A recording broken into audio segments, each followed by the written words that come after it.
Soft Filing Geometry Demystified, Part 3, using the clock method.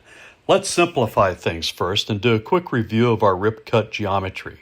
Here we see the rip profile at 5 degrees rake. Remember, rake is on the steep side of the tooth. When we flip the plate around in our vise, now our rake angle becomes 355 degrees. Again, the rake angle defines the steep side of the tooth. Now let's visualize file placement. See the equilateral triangles I'm floating in?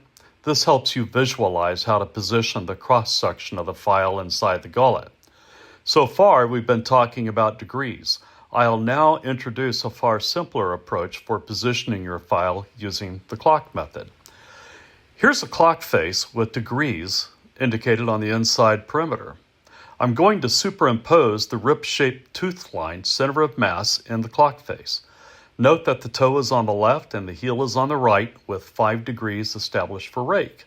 Now look what happens when I float in the cross-section of your sharpening file and ask yourself, what time is the rake angle? Why, it's a little past 12 o'clock. 12:10 to be precise, but really, who cares? Put your protractor away for Christ's sakes. It's just a smidge past 12, and that's all that's important. Let's do it again, only in the opposite direction. We've flipped our saw plate around in our vise and now have the toe on the right with the heel on the left and our rake angle established at 355 degrees.